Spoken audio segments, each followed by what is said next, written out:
before we head out, real quick. I mean, just like real short. Do you guys? I mean, what do you think? Do you think by watching Batman vs Superman Ultimate Edition, that's going to change the minds of people who hated it, who hated the theatrical edition? For me personally, I keep going back and forth. To be honest, I don't know. I don't know. I mean, for me personally, the Ultimate Edition. Look, is it better? Yes. Is it substantially better? No. It doesn't. I'm not gonna like move like 3 paces up rating wise. Like it's the improvements are subtle. You know, they're pretty nuanced. It's nothing like huge. It's not like Lex Luthor is like just not annoying anymore. You know, it's not like Doomsday. You know, Luther. I'll say this: Luther comes out a little bit better in this version versus theatrical.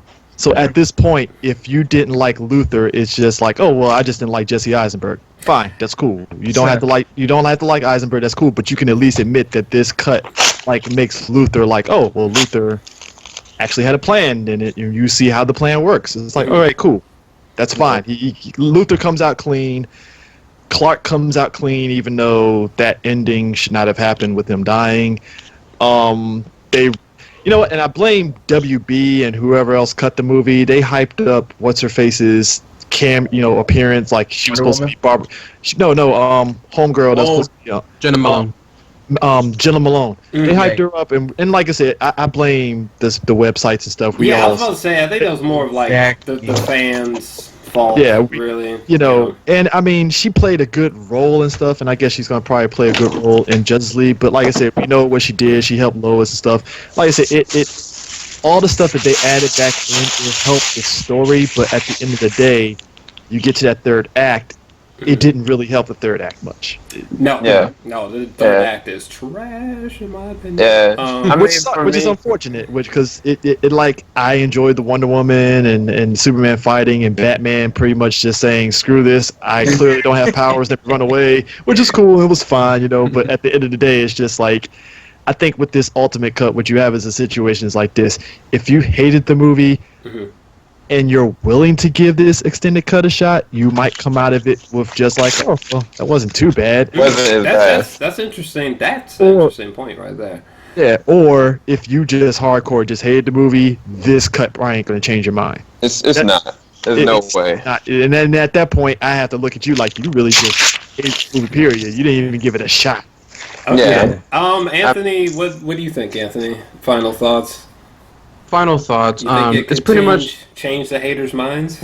I don't think so, because the thing is, Really? this is practically the same movie, just with different editing and more characterization. And the reasons people hated Batman v Superman was the story telling. It might change some people, but people are still going to be like, it's dark. It's too. A lot of people, like you guys said, it's a little bit too long. I don't think it, even though Zack Snyder is a guy who likes to take his time with his movies, with Watchmen, and Man of Steel. He likes to take his time with the characters, but at the same time, I think with a different script, it could have been cut short. And I think Warner Brothers really needs to have an end goal with their universe, because at the end of the day, this is only their second movie, and And the only mindset their mindset was to make $1 billion and try to be like Marvel. And like the thing is, like, it's not. They should be doing. They have an identity crisis right now. They should have had. One of the biggest criticisms of Batman v Superman was Ben Affleck. I was the one that was like yeah, it's a new take. He's perfect for the role, and they should have had a Ben Affleck movie with Batman, and then like have all that story of Batman, and then have it in that movie, and then set up with Batman v Superman. That would have been a smart play, but some people are still going to be hating it because the dark tone, and that Superman isn't really that Superman that they've known for the Christopher Reeve version, which I don't really care about. But at the same time, I just think that I don't know. I feel like I'm mumbling too much, but no, that's fine. I mean, it works. I mean, I think it's.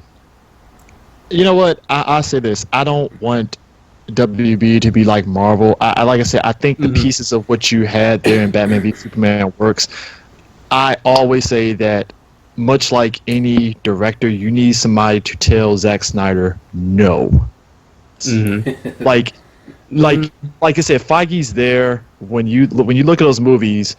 Feige lets the directors do what they do, but obviously, I'm pretty sure he's there with notes like, "All right, guys, that works, that works, that works. You might want to, rein that in, and you might want to do this." But like you look at Civil War, that looks like that's all the Russos, and obviously there was probably a lot of brainstorming involved here. And I think Zack Snyder, just going by all the interviews that he did post this movie, it felt like he just hodgepodge like a ton of ideas that he loved. Like I said, the whole thing with Flash and Crisis, he actually said he wanted just to put that in there just because. Clearly he loves Dark Knight Returns, so that's why Batman's in the metal suit for whatever reason. So he has all these ideas that he likes, and Warner Brothers has said, all right, do whatever you want with these ideas, and it's like somebody needs to tell him no, just you don't need this. Just I mean, they got Jeff Johns now, so yeah.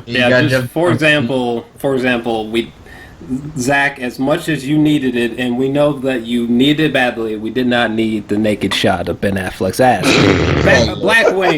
Blackwing. Please tell the people, do you think haters are still going to hate, or they might change their mind a little bit? What do you think? Okay, before I say my if haters are going to hate or not, when I reviewed this, I am not like a good movie critic like, Chris Stuckman or the Schmoes. I just watch superhero movies because I just enjoy superhero movies.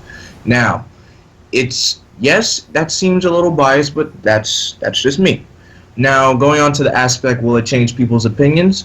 After scrolling through so many like posts and comments and seeing what people think about, I still saw some negative comments about it, and I still saw some people who actually watched the Ultimate Edition. They said they really, really loved it.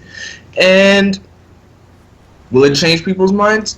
Yes and no, because there's still gonna be those situations where people are gonna still scratch their head at the end saying like, well, wait a minute, what happened to this here and what happened to this here? Yes, it's still gonna bug people about it, but the real aspect is the Ultimate Edition really put the pieces together for those missing spots. That's what it did. But of course, there was some things missing, like what was really Lex's motivation besides trying to, get these two heroes to duke it out with each other. What was his real motivation in this movie? But other than that, that's pretty much what I have to say. Yes, okay. And all right, Sam, for the final time, why do you think it'll change haters' minds? Man, I had to digest everything y'all just said. Give me a second. Because I didn't interject the whole time. I was like, I'm just like all this while trying to clean my house. For me, just going personal, my perspective, this movie is their second movie. The DCU, this is technically, you can't count The Dark Knight, you can't count The Dark Knight, right? You can't count Batman Begins. This is their very first one, which was Man of Steel, and then you got Batman v Superman. If I go on Marvel and I look at Iron Man 1, then I look at Incredible Hulk, this and then I look at Hulk of this franchise. And then, it's like in between Incredible Hulk and Iron Man 2, because Iron Man 2 was not, it wasn't as well rounded as everybody anticipated it could have been. You know what I'm saying? But that's not just deflate the franchise. I'm just saying that in its infancy, they've still accomplished a whole lot. Right. I think that they need to slow it down as far as what their drive is. They can't be just pish-poshing everywhere. Is Jeff Johns' influence going to be there necessarily help everything? No, but they have actually somebody they can see as an overseer and somebody that, like y'all said, they can say no. Now, for me personally, this movie, the theatrical version, I really enjoyed it. I think I gave it an 8 or 8.5 out of 10. I actually really enjoyed it. I enjoyed the difference in tone. But after watching the Ultimate Edition, I felt cheated.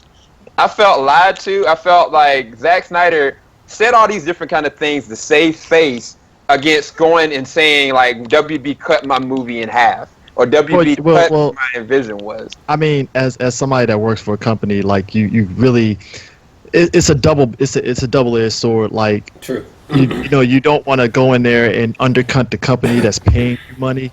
It's like when Joss Whedon was explaining about Age of Ultron and just said the process was just very tiring. Yeah. And he had to go through a lot of hoops and stuff. You have to do that in a way that you're not throwing your company on the bus, but you're still kind of like explaining the process. And I think Snyder, And like I said, I won't even put that all on Snyder per se. I would say No. this was all like, I mean, let's be honest with you. Warner Brothers has had long movies, so to me, it's like if you've been putting out Hobbit movies that are close to 3 hours long, I'm pretty sure you could have put And this Harry movie out Potter at this. films. Yeah. And Harry Potter films and the Lord of the Rings movies, I'm pretty sure you could have easily put this cut in the theaters and nobody would have batted an eye. Yeah, I And- mean, the thing was that for me is I remember when the directors was talking about like they were doing this screening for all the execs. The execs, they were just hyping this movie God. up. They were talking Yeah. about how this was awesome. I feel like they were just I paid to think say that that. No. I don't think that. I think that they looked at the Ultimate Edition. It made sense to them, and then Yeah. somebody was like, "Oh, we got to make this shorter. Oh, we got to make this catering to kids. Oh, we got to be able to have this be our Batman facilitated movie," because they hadn't even come up with the actual name before that screening happened. And Right. so I think what they were like, all right, cut out a lot of the Superman stuff, cut out like these kind of in between points, just give us something that people can kind of understand. And in doing that, they shortchanged me personally as a fan, and I think a lot of other people that were Superman fans, people that were fans of Lois Lane, people that were fans of just the genre in general. There was fun moments. There were moments where I saw Clark Kent laughing, like get busy, going and showing different moments. You know what I'm saying? I mean, we saw him actually doing his job at the Daily Planet, which is something that was missing the theatrical cut. Because it's like in the theatrical cut, you're like, does Clark actually work? Is he getting a check? What's going on here? Exactly. And so for me personally, the Ultimate Edition, at the end of the day, anybody that liked the film, anybody that was so about the film, I think they will see this in a brighter light. I think they will be able to digest it a little bit better. And I think that the people that hated the movie, I don't think that they're going to change one way or the other, but I can definitely say that they can acknowledge it's a better, well-rounded film and it makes sense. Sure. I don't think it's going to change their perspective whether they really liked it or not, because if they said that, then they'd have to eat face. There's only some people that can't do that, you know what I'm saying? Especially being the critic. Like, you can't sit there and be like, oh, I hated it. Oh, well, this Ultimate Cut, I loved it. It was amazing. Now, you're not going to say that. Even if you felt that internally, as a comic book geek, you have to have your own personal perspective. And this movie and just genre in general is so subjective. You know what I'm saying? Like, it's fine to like Marvel. It's fine to like Civil War and the tone by that. It's fine to like Batman vs. Superman. It's fine to like Suicide Squad. However, like, take this. Think about this, right? In about 2 months, we're going to be looking at Suicide Squad. People are going to be comparing this to Guardians of the Galaxy. There's no way they're not going to. And they're going to be tonally different films. And there's going to be things that people are going to hate about Suicide Squad just because it's not meeting the expectation they have for Guardians of the Galaxy. So it's going to be that no matter what. But I think from everything that I've seen with this Ultimate Cut, I really think that people are going to at least acknowledge it.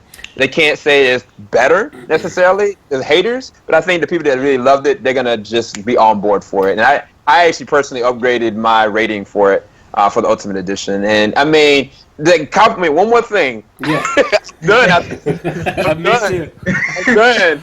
The Martha Kent thing for me, I keep saying it, and John Campion said it best, but I said it before. In the sense, when he actually was about to kill Clark, he did not see Clark Kent as a man. He saw him as an alien. He didn't see him as somebody that cared about human life. He didn't see him as somebody that took regard of responsibility. All he knows is that thousands of people died 2 years post, and then another 150 or if not more than that died in a building that he was in, and he wasn't able to save them. And like, he's already demolished initially. And so, like, when we saw that moment when he was waking up with the girl in the Ultimate Cut, he had taken some pills and drunk alcohol behind it. Somebody like that is mentally unstable. That means that he's had loss. That means he's had something that internally he's broken inside. Even when Alfred, he heard on the news and saw, he knew that Bruce was going to do something destructive because of the fact of his byproduct or what's internally wrong with him. At the point when he actually saw Superman down there and he was like, he mentioned Martha, it humanized him for a second for him to looking like, it's not so much what he said, it was like, what am I becoming? You know what I'm saying? And I think that he, all this time, did not see him as something that was plausible as a man. When he said to her, when she said to him, like, that's his mom, he's like, dang, all right. Not that, like, they were buddy-buddy right there, but he had to take a step back from a human perspective, that this is still a human life that actually cares about something. And so I think that's the reason why that, for me, it meant something. But as I'm done. I didn't put the ultimate cut. It doesn't. Mic Oh, drop. alright. Mic drop. You know what's Yeah, some, you know what's some, it's one more thing I mention as well. They kind of retcon something in regards to Clark's dad, where it's like, and maybe it's just me, but it felt like Clark's dad wanted him to become Superman, but it like felt in the first movie his dad was kind of keeping him from being a Superman. So I'm kind of confused Oh, on. talking about like in Man of Steel, where he was like telling him, "Don't save my life, don't save these other kids' lives." Yeah, kind of like that, because it's like, well, didn't they kind of shape him when he got older, where his dad was just like, well, you probably should. I don't know. I'm just confused on. No, Maybe no. that's. Are you saying that you're confused on like the parents like It felt. No, his dad's. mentality? It's his dad in particular, because in Okay. Batman v Superman, he's in that dream sequence where he's dreaming of seeing his dad, but it felt like his dad was kind of like, hey, I wanted you to become Superman, but if I remember correctly, in Man of Steel, you know, all the stuff with, hey, don't save me, Clark, and all that stuff, it felt like his dad was just kind of like, hey, don't use your powers because people are going to be afraid of you. So I'm like, I'm confused on what's going on here. Well, I mean, with somebody said it the other night. I don't know who we were talking to. It's kind of a Jesus kind of moment. Like, if you think about like the conception of Jesus, like a lot of his major miracles was around. He was like 33 years old. Like it for him to have done a lot more things before that. Like, it would have demolished the moment that he had to do it for that specific time. I think his dad personally believed that you have to wait until the time comes for you to fulfill this destiny, because everybody else up until this point doesn't matter. What you do would define history. And I think that dad personally wanted him to get to that moment without him and without anybody else, and he had to sacrifice the things that he felt like he should do in that moment. And that's what I got from Man of Steel, because Man of Steel for me, it was more so like this kind of dramatified version of like Jesus, essentially. And I think that even going to this one, when he said to Lois, he was like, this was my dad's dream. This didn't matter about me. I was never this. At that moment, he went away, and that was another thing we didn't talk about, that scene got flushed out better, because the guy that was, I don't know where they were at, he said, that, why is he going up that way? Because he's going up there to die. And, like, for him to go onto his mountain, so to speak, of course he would meet his dad, because his dad would be the one that's like, okay, this is why I sharpen you for as time as this, that you still have something you have to do. If anything more than just to die for everybody, to save them from doomsday, but just you have to continue this stride that I put you toward. You know, I think that's what it was for me personally. Okay. I guess for me, I'm just gonna attack the main question. Is this gonna change the mind of haters? I think I'm gonna have to say no. Actually, like, I mean, there's gonna be some people who hated the film, and they might go up just by a couple margins. Like, you know what, I kind of like it now, or something like that. But I feel like those people are gonna be very few. I don't think there's going to be many like John Schnaps or like people who bash on the film and then they sit down for this 3 hour and 4 minute version. They're like, I've been enlightened. Like, nah, I think even if you dislike the film, I would be very surprised if you come out the other end just like, you know what I mean? So Nah, no one's doing that. That's not gonna happen. No. I don't think so. No, because even for me, I went in with a really open mind, and I liked the theatrical edition is sufficient, I guess. the best I can give it. It's tolerable, I guess. But to be honest, yeah, because the theatrical version, that's like in the past now. No one's ever gonna like look back at that movie ever again. To be honest. True. But yeah, if you hated it or disliked it, I'm gonna say no. I think you're just fucked. What's that? What is that? IMAX? All right. Well, Oh my god. I'll probably. I know you got. Oh my god. Okay, I'm gonna just end the recording, but oh man, like this last part, this probably gonna have to be 2 separate videos. But what was I gonna say? But yeah, so let us know down in the comments section, who do you think did a better job of articulating their opinions about the negatives and the positives? Do you think it was Team Red or Team Blue? Let us know down below. And Or hit us up on Twitter. You can hit me Yeah. or Sam up on Twitter. That'll work as well. Just saying. Yeah, hit us. Yeah, Just saying. there's You can Twitter. tell me why I'm being paid by Marvel. You got options. Hit me a sample on Twitter. You But yeah. can easily access. Super But yeah. SEL030. But again, in the comment section, you'll see Team Blue, Team Red. Who you think articulate their opinions better about the positives or negatives? Let us know down below. And also, what do you think? Do you think the haters are going to change their minds, or do you think they're going to keep on hating, even though the Ultimate Edition is better? So,